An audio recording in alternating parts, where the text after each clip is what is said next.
إن الحمد لله نحمده ونستعينه ونستغفره ونعوذ بالله من شرور أنفسنا ومن سيئات أعمالنا من يهده الله فلا مضل له ومن يضلل فلا هادي له وأشهد أن لا إله إلا الله وحده لا شريك له وأشهد أن محمدا عبده ورسوله أما بعد فإن أحسن الكلام كلام الله وخير الهدى هدى محمد صلى الله عليه وسلم وإن شر الأمور محدثاتها وكل محدثة بدعة وكل بدعة ضلالة وكل ضلالة في النار. So in the previous lesson we finished the brief discussion of Sheikh Muhammad Aman al-Jami rahimahullah on the second nullifier on the second of the 10 nullifiers. And so today we're going to proceed with Sheikh Ubaid al-Jabiri's commentary. So we'll start by reading the text again. So the second nullifier, الثاني من جعل بينه وبين الله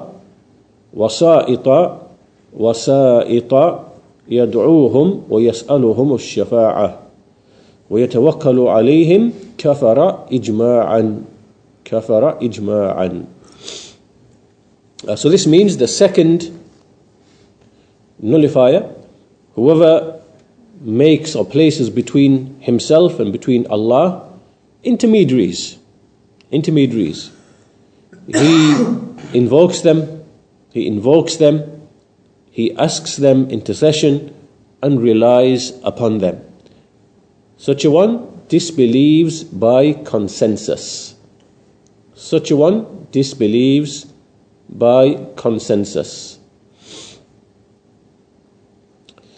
So the Shaykh says, Rahimahullah, that this nullifier, which is to take intermediaries, what is intended by the people who take these intermediaries, what they intend by this are two essential things. There are two things that they basically engage in. The first is that they make tawakkul upon them, so their heart now becomes attached to these people and their reliance is now centered around these intermediaries. And the second thing that they revolve around is that they seek, that they ask, they request intercession, ash-shafa'ah, from them.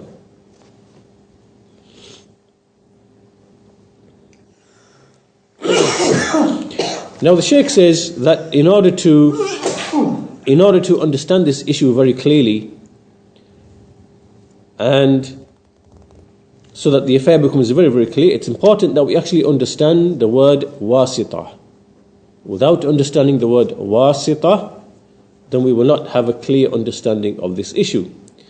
So every Muslim, male and female, should know that the so-called intermediaries, the wasa'it, the various types, then they fall into three categories, meaning that these are the intermediaries people use in order to reach Allah.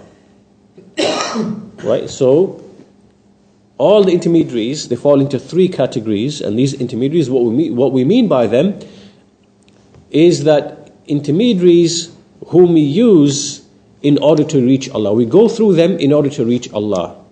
Now there can be three different things which are intended by this. Or, to put it another way, there are three types of intermediaries. So the Shaykh says, the first type, al-qism al-awwal, this is the intermediary of at-tabligh from Allah, which means the intermediaries who convey from Allah. They convey from Allah to the people, and they convey knowledge about His command and His prohibition and His khabar. Khabar is His information, because in the Quran, the revelation, it consists of three things. If you look at the whole of the Quran, it falls into three categories. There is khabar. Khabar is simply Allah informing us of things. For example, about the affairs of the unseen, the stories of the prophets, paradise, hellfire. This is khabar. This is just information about things, about people, places, history, events, the future, paradise, hellfire, day of judgment, and so on and so forth. This is khabar. And then there is command, al-amr, and then there is prohibition, which is al-nahi. So these intermediaries are the ones who bring this information, who bring this from Allah, and they convey it. And these particular intermediaries are ones which only Allah Azza wa Jal chooses, meaning that He is the one who makes certain people to be these types of intermediaries. And these intermediaries are the ones who convey this information to the servants, to the slaves of Allah Azza wa Jal, in order that they may know what is obligatory upon them towards their Lord, what rights are due from them towards their Lord, and also so that they know how to worship Allah Azza wa Jal and how they can make the religion purely and sincerely for Him alone. Now this wasita, this type of intermediation, this wasita, they are the angels alayhimu salatu wasalam and His messengers alayhimu salatu wasalam. Right? So these are the first type of intermediaries, and they are the intermediaries of conveyance, of tabligh, conveyance, tabligh.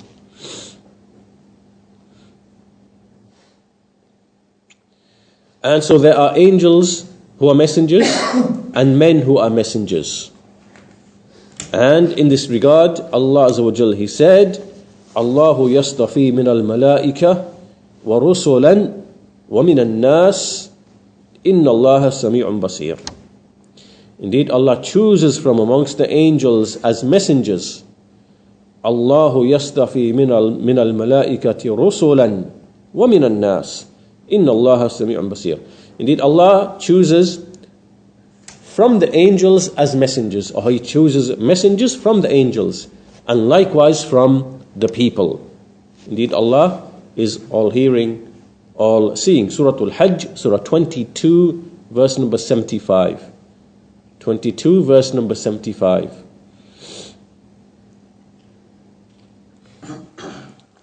Also, another ayah in the Quran, إِنَّا أَوْحَيْنَا إِلَيْكَ كَمَا أَوْحَيْنَا إِلَى نُوحٍ وَالنَّبِيِّينَ مِنْ بَعْدِهِ.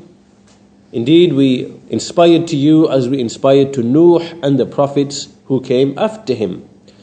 And also رُسُلًا مُبَشِّرِينَ وَمُنذِرِينَ لِأَلَّا يَكُونَ لِلنَّاسِ عَلَى اللَّهِ حُجَّةٌ بَعْدَ الرُّسُلِ وَكَانَ اللَّهُ عَزِيزًا حَكِيمًا. We sent messengers who bring good news and who warn, so that the people do not have any proof against Allah after the sending of the messengers. And Allah is mighty and wise. Surah An-Nisa, Surah 4, verse 163 and 165, that passage. So, now that we've clearly understood this first type of intermediary, then any person who responds to these intermediaries, he responds to them, he responds to the messengers, and he complies to what they brought, he complies with it and he follows it, then these people are upon guidance. They are upon clear guidance from Allah subhanahu wa ta'ala. And the one who is arrogant and does not respond to them, and he rejects their call, then these people are the rejecting disbelievers, the rejecting unbelievers.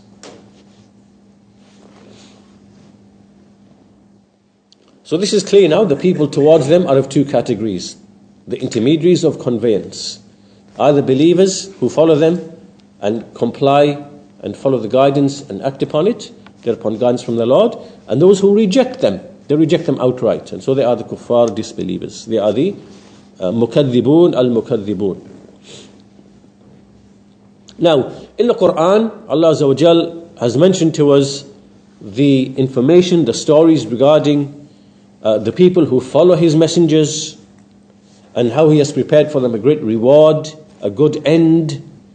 And He's also told us about the story of those who rejected His messengers, rejected these intermediaries, and how they were arrogant. And He's explained how He has prepared for them punishment and an evil end. And this is frequent in the Quran when you read the stories of all of the various prophets, the prophets and messengers, in fact, and you find this is abundant in the Quran. And this will become apparent to anyone who has, reads or has memorized a good portion of the Quran. So this then is the first type of intermediary. The second type of intermediary, the second type of wasita. Now this second type of wasita is actually a branch of the first type of wasita. It's a branch of the first type of wasita. And these are the people of knowledge, Ahlul Ilm. And the reason why they are mentioned is because of the important role that these intermediaries play after the final messenger Muhammad sallallahu alaihi wasallam, because there is no intermediary of conveyance after Muhammad sallallahu alaihi wasallam, and so therefore the scholars are a branch of that first intermediary. They are the inheritors, warathatul anbiya. They are the inheritors of the prophets, and they are from the companions of the prophet and the followers of the prophet. So in this regard we see numerous ahadith. For example, the famous hadith, وَإِنَّ الْعُلَمَاء وَرَثَةُ الْأَنْبِيَاءِ فَإِنَّ الْأَنْبِيَاءَ لَمْ يُوَرِّثُوا دِينارًا وَلَا دِرْهَمًا وَإِنَّمَا وَرَّثُوا الْعِلْمَ مَنْ أَخَذَهُ فَقَدْ أَخَذَ بِحَظٍّ وَافِرٍ. Indeed, the scholars are the inheritors of the prophets, and indeed the prophets do not leave neither dinar nor dirham as inheritance, but they leave knowledge. They leave knowledge. So whoever takes from this knowledge has taken a great portion. So clearly then here the virtue of the scholars, they are mentioned as those who take the inheritance from the prophets. And the prophet's inheritance is knowledge. So they inherit this from Muhammad sallallahu alaihi wasallam and the other Sahaba, and they conveyed it to those who came after them, who took it from their prophet. They never added anything to it, nor did they take anything away from it. Right? So basically they left it intact exactly as they received it. The companions did not play with this knowledge, add anything to it, change it, distort it, take anything away. They took it and they conveyed it. And for that reason, that whatever the Sahaba were agreed upon, it is obligatory to take that as being from the religion. It is ijma', it is consensus. It is obligatory to submit to that and to follow that. And no one turns away from it except one who is misguided, is a person of desires, or he is ignorant. It's only one or two situations. Either you are ignorant of that truth, meaning of that knowledge, that inheritance as conveyed by the Sahaba. So either you are ignorant of it, you don't know it, or you are someone who's actually misguided upon knowledge. You are someone who follows his desires and he chooses other than the guidance of the companions. Now the ignorant person, the Shaykh says, he's excused because he's ignorant, and upon him is to remove ignorance from himself. He's excused so long as he is genuinely ignorant. But if he is someone who has the ability to know, he has the ability to find out, he has the ability to ask and to remove that ignorance from himself, but he chooses not to do so, so he remains ignorant, meaning now he chooses to remain ignorant, not that he was ignorant, unknowingly, not on purpose. So then this person no longer has an excuse. He would no longer have an excuse. So in any case, and this is because he must know what is obligatory upon him individually, as an individual, in terms of his deed. So we also see in other ahadith, which also mention the scholars, for example, إِنَّ اللَّهَ يَبْعَثُ لِهَذِهِ الْأُمَّةِ على رأس كل مئة سنة على رأس كل 100 سنة من يجدد لها دينها. Indeed, Allah sends to this ummah at the end of every 100 years, على رأس كل 100 سنة من يجدد لها دينها, the one who will revive the deen for them. The one who will revive for the ummah its deen.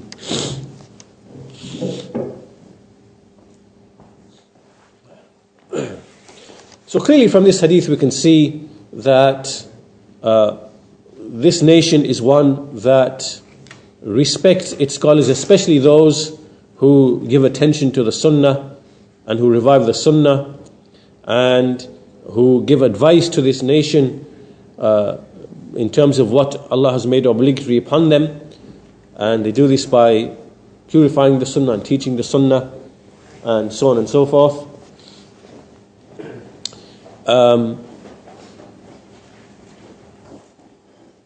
So these scholars, they are like a fortress and a protection, a strong protection for this nation. This is what these scholars are.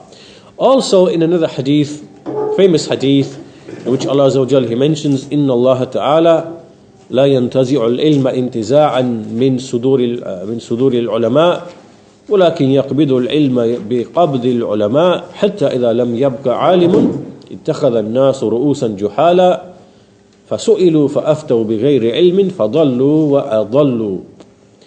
Indeed, Allah does not take knowledge by snatching it from the hearts of the scholars, but He takes knowledge by taking away the scholars. Until when there is not left any scholar, the people take the ignorant as leaders.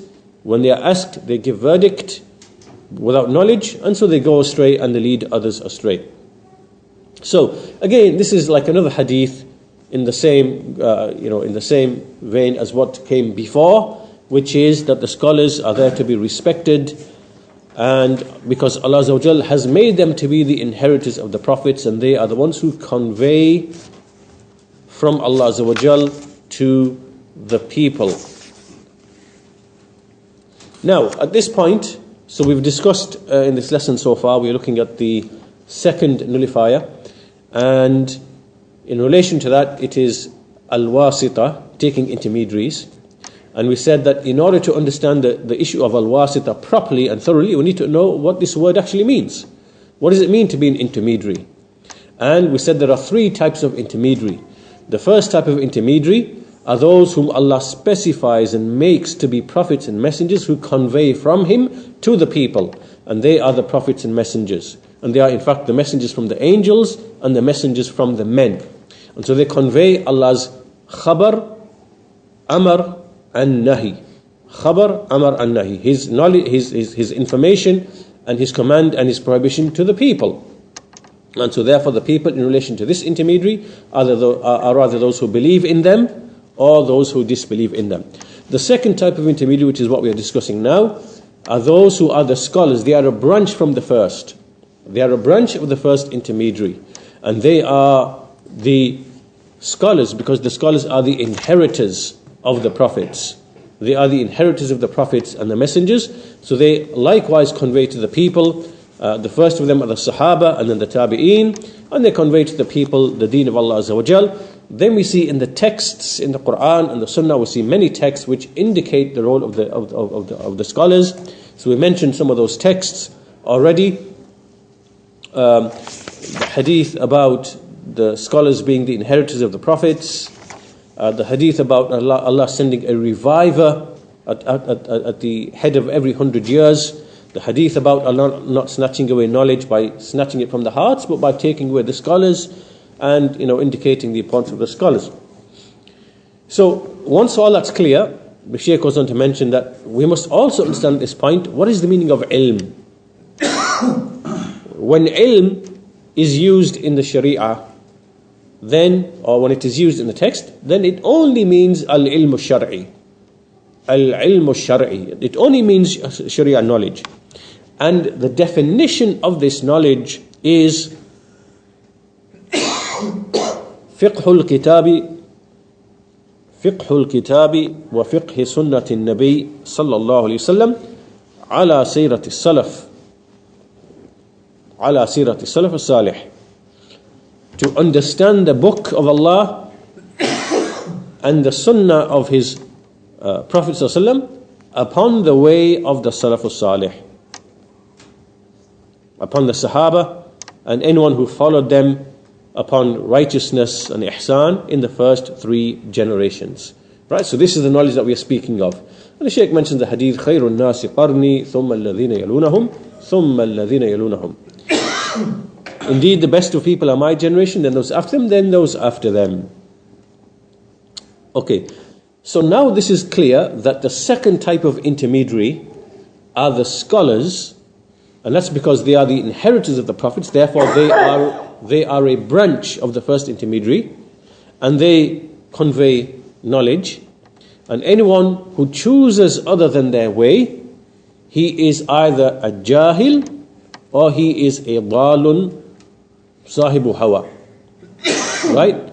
So remember, the first intermediary, which are the prophets and messengers, either you are someone who responds to them, so you are a believer, or you are someone who rejects them, so you are a disbeliever. They are the categories. The second intermediary now, which are the scholars, and we mean here the scholars from the Sahaba and whoever is upon their way, then those who respond to them are of a number of types. Either one is a follower of them upon knowledge, or one is a jahil, he's ignorant in affairs, and upon him is to remove his ignorance, or he is a person of desires who chooses other than their way. He chooses other than their way. So this obviously is the various firaq and the jama'at, the groups and the sects who have gone astray. So the ignorant people are the ones who come out. They try to invite the people upon jahl, upon ignorance, no knowledge. So they tell stories, fabrications, fabricated ahadith, weak ahadith, and so you see their ilm doesn't have any ground, and they are upon jahl. And the second are the people of desires, the innovators, the misguided people, people of ra'i, people of qiyas, the people, this type of group who have swerved away from the truth.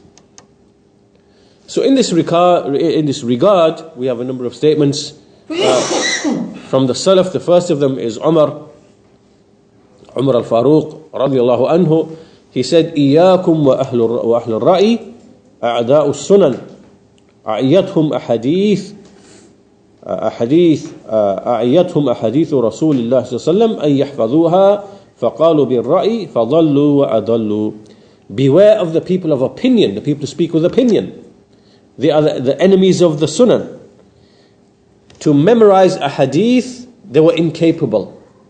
They were incapable of memorizing the hadith of the Messenger of the Sallam. So they started speaking with ra'i, with opinion. And so they went astray and led others astray. This is Umar bin al-Khattab warning us from the likes of these people who are from this category of those who are people of desires. And also the statement of Ash-Sha'bi rahimahullah. So he says, Ash-Sha'bi says, beware of those who use analogy, those who make analogies which are baseless. For by him in whose hand is my soul, if you were to adopt this qiyas and proceed with this type of making analogies, you would make halal what is haram, you would make haram what is halal.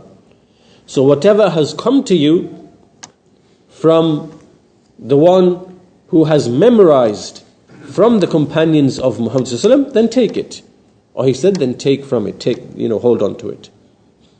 So, to end the first two intermediaries, these two intermediaries are praiseworthy. Right? The first one, prophets and messengers, and the second, the scholars. The scholars, the inheritors of the prophets. To take from them, to respond to them, this now is praiseworthy. So this now brings us to the third type of intermediary. The third type of intermediary. And this is the one which is intended in this naqid. So in the naqid, this is the one that we are intending. And this is an intermediary which makes up this naqid, which is extremely dangerous, and it is obligatory to be aware of it. And the reason is because what these people have done, the evil scholars, is they've come and they've taken this issue, this intermediary, and what they've done is they've portrayed when a person worships Allah alone, singles out Allah in worship and follows the sunnah and sticks to the sharia ways and means, they portray all of this as being a disrespect of the righteous people. Right? So this is how they portray it, that you are disrespecting the righteous people. And on the other side, the ghulu, the exaggeration that they fall into when they worship their saints, when they invoke them, when they ask them, give them uluhiyya and so on and so forth, they portray that as loving the righteous people. Right? So what they're doing is they are reframing these two things. They are reframing tawheed to be disrespect, belittlement of the righteous people. And they are reframing giving uluhiyya to others, worshipping others besides Allah. They are reframing this and making it to appear as love of the righteous people. Love of the righteous people. So now basically the issue has been turned from what it ought to be to one which centers around love of the righteous people or belittlement of them. Love of the righteous people or belittlement. They've turned the scales into this.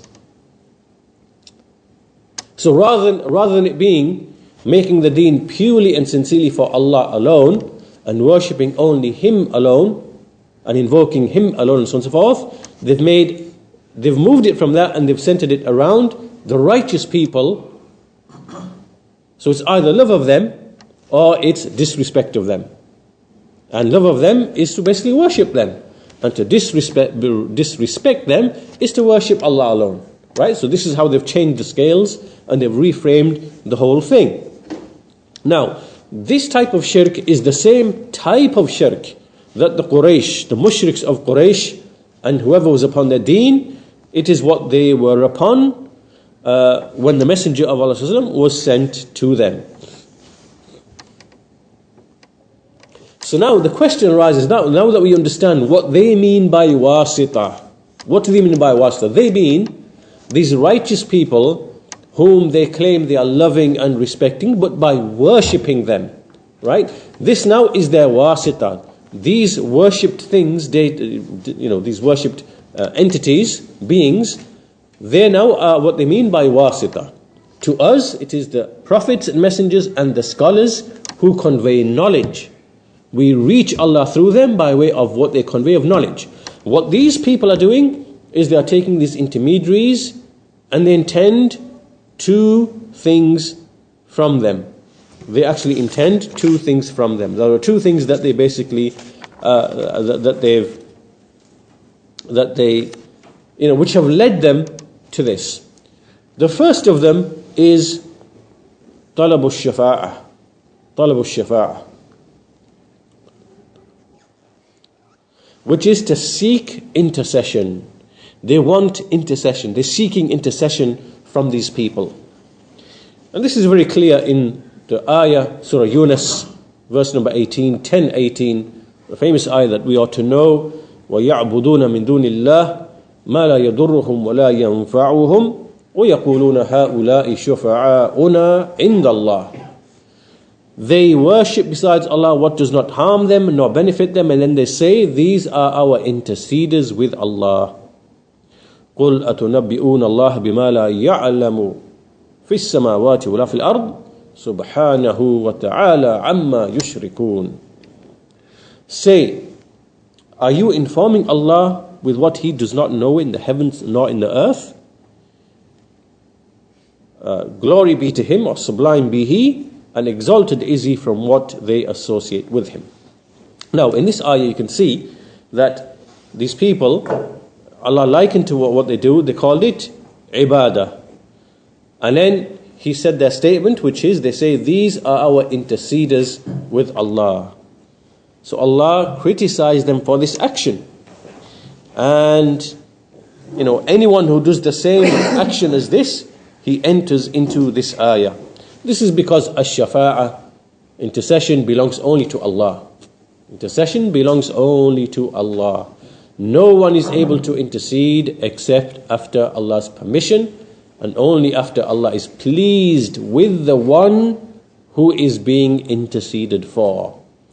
And we spoke about this in the previous lesson, about the types of intercession and how intercession with Allah Azza wa Jal does not work in the same way as the intercession with the kings.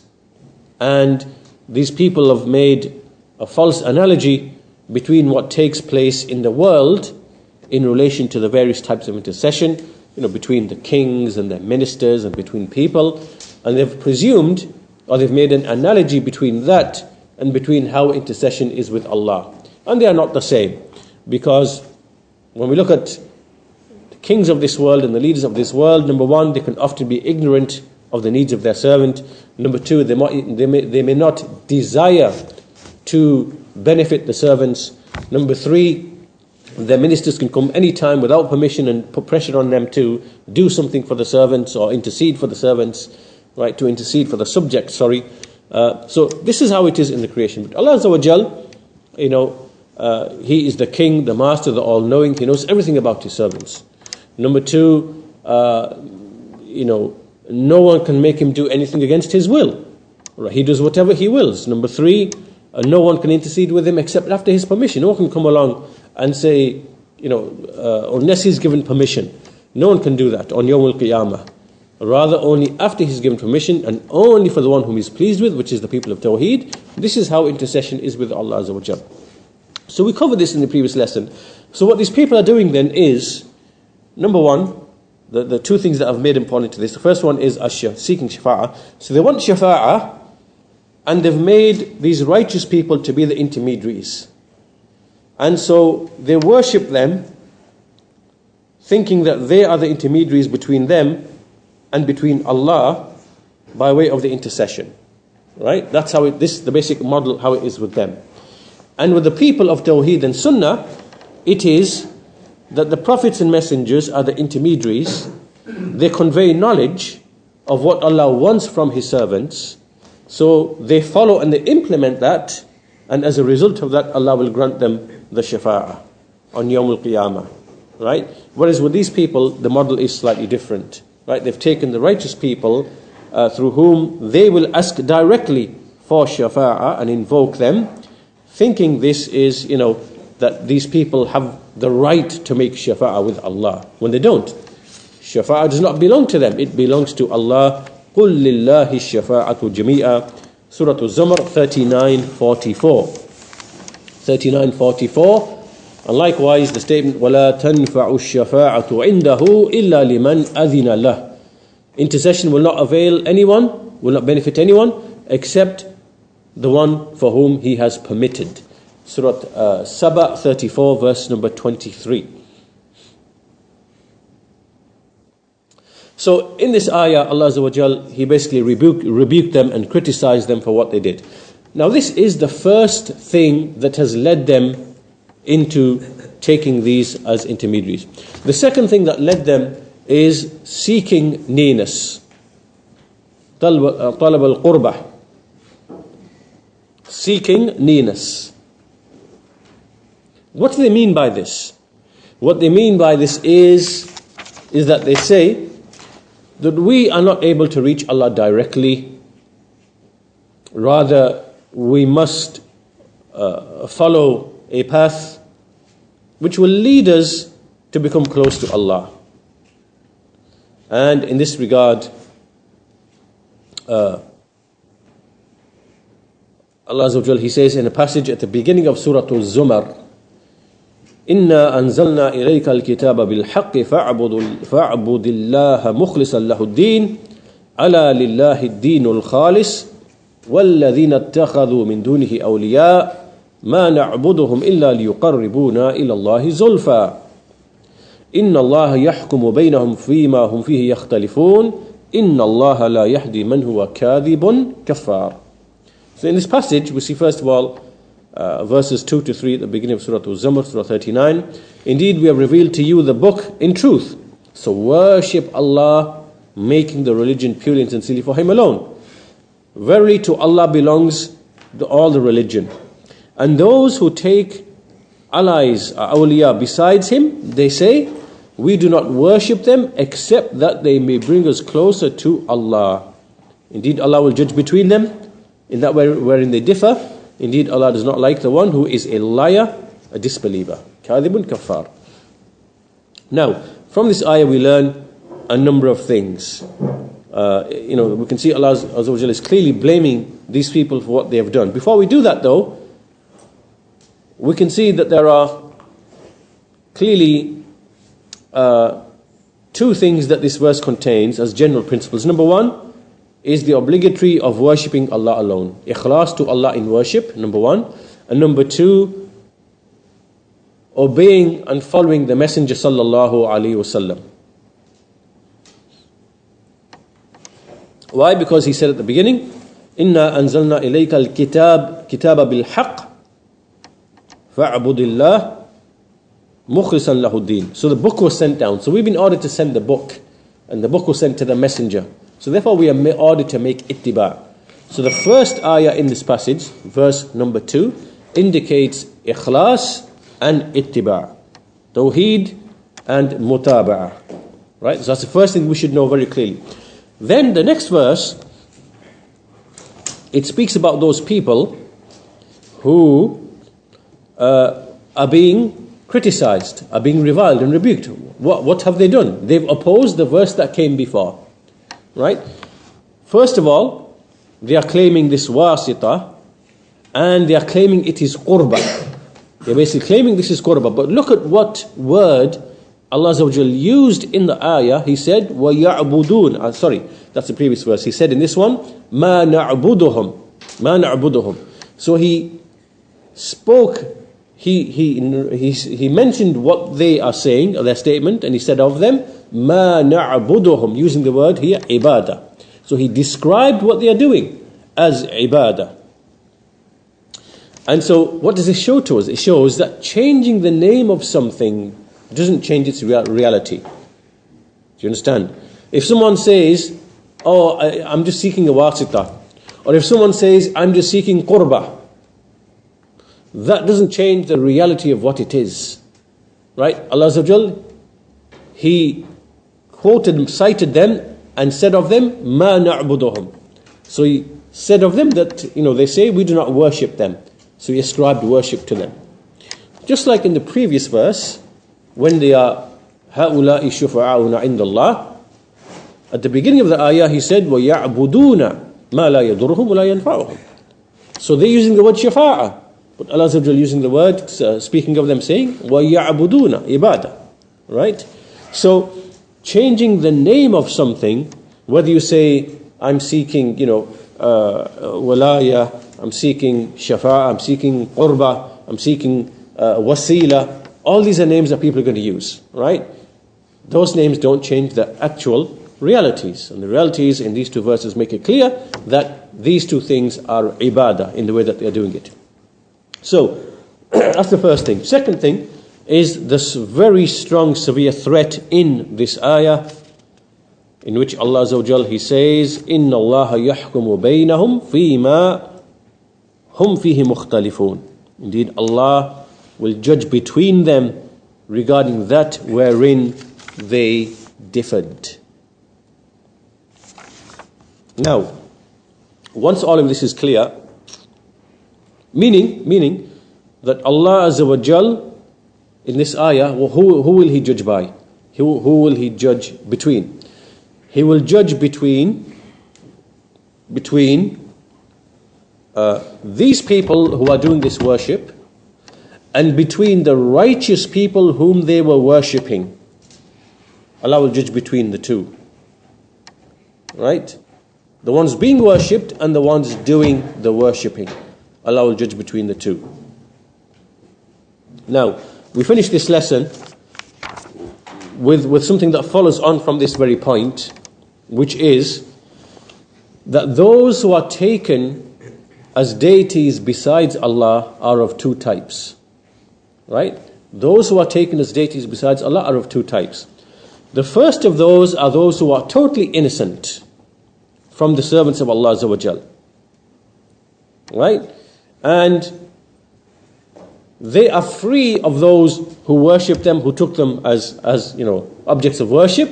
And likewise, they will be free of them in the hereafter. They will be free of them in the hereafter. Who are these? These are the angels and the prophets and the righteous. Right? So the angels and the prophets and the righteous who are worshipped in this life, like for example you have Isa alayhi salam, and from the righteous you have many of the righteous scholars among the Muslim nation, right? And the angels, they will be completely innocent and free. Why?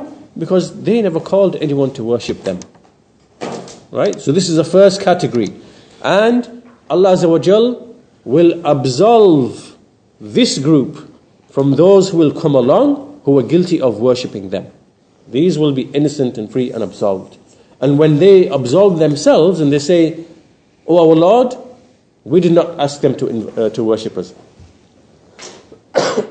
so they will free themselves, and when they declare themselves free, they will be truthful in what they are saying.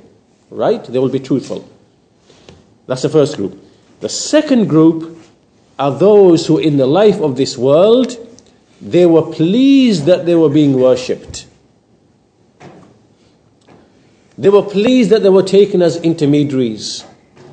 They were pleased that the people were asking them for the removal of their afflictions and for the fulfillment of their needs and their wants and for intercession with Allah Azza wa Jal, whilst they were alive or whilst they were dead. Right? These people were pleased. For example, there might be one person, right, some peer or someone, and he's pleased that the people come to him, fulfillment of seek cure from illness, seek intercession, seek fulfillment of the need, seek repulsion of harm. He's pleased with that. And then he dies whilst being pleased that they should continue upon this after his death. So while he's dead now, the same thing is taking place whilst he's dead. Right? These people now, when they are resurrected on the Day of Judgment, what these people will do is when they recognize the truth, they will also free themselves as well. They will say, "We've got nothing to do with you and your worship." Right? But will that be accepted from them? And the answer is no. And this type of argumentation between the people of falsehood, those who worshipped and ones who were worshipped, this is mentioned a number of times in the Quran. It's mentioned that one group will free themselves from the other group. And the other group will say, "Well, we didn't command you to do it." This is the argument of the people of the hellfire. Right? So both of these people are in the hellfire. And this is the argumentation between them. Right? So these people, they will also, even if they try to free themselves in the hereafter, freeing themselves now will be of no benefit to them whatsoever. And so the Shaykh mentions an ayah here, وَمَنْ أَضَلُّ مِمَّنْ يَدْعُو مِنْ دُونِ اللَّهِ مَنْ لَا يَسْتَجِيبُ لَهُ إِلَى يَوْمِ الْقِيَامَةِ وَهُمْ عَنْ دُعَائِهِمْ غَافِلُونَ وَإِذَا حُشِرَ النَّاسُ كَانُوا لَهُمْ أَعْدَاءً وَكَانُوا بِعِبَادَتِهِمْ كَافِرِينَ. Surah Al-Ahqaf 46 verses 5 and 6. Who is more astray than the one who calls upon those besides Allah, those who do not respond to him, are not able to respond to him until the Day of Judgment, and they are heedless of their dua, of their invocation. And when the people will be resurrected or raised or gathered, they will be enemies to them, and they will disbelieve in the worship that was given to them. So every person will disbelieve in whatever worship was given besides Allah. But only the person whose rejection was truthful and sincere, which are the angels and the prophets and the messengers, right, the righteous people, whether from the men or from the jinn, whatever, who were not pleased that they should be worshipped to begin with, then they are the ones who will benefit from this bara'ah. But as for the ones who are pleased and affirmed this worship, then they are the ones whose bara'ah will not benefit them. And the love that they used to have between the worship and the worshipped in this life will become enmity and hatred in the hereafter. It will turn and become enmity and hatred. And this is also ayat in the Quran in relation to that. So the khulla will turn into bughd and maqt, right? Hatred, enmity will change. So this is the second, and the third. The third point the Shaykh mentions is that these people who are pleased that they were worshipped, even if they were people who claim to be Muslim, people of Hajj, people of Ibadah, people of Salat, people of Sadaqah, all of that, and they were engaged in this practice, then they become disbelievers. They become disbelievers. Inna Allah la yahdi man huwa kadhibun kafar. That's what the verse says, right? Indeed, Allah does not guide the one who is a liar, a disbeliever. So they are liars and disbelievers because of what they did, and irrespective of all the other deeds that they do, which is Hajj, Salah, Sadaqah, and so on and so forth. If you are engaged in this action which is shirk, all of that is of no benefit. So for that reason, the Shaykh makes the point here, saying that anyone who is put to trial by taqleed, making blind following of these types of people, of these evil scholars, the people of deviation, and who venerate them, then they give them this position. They must repent to Allah Azza wa Jal and follow the path of the Salihin, the righteous people from the Sahaba, from the Tabi'een, and those who are pleased with Allah as their Lord, Islam as their religion, and Muhammad ﷺ as their prophet.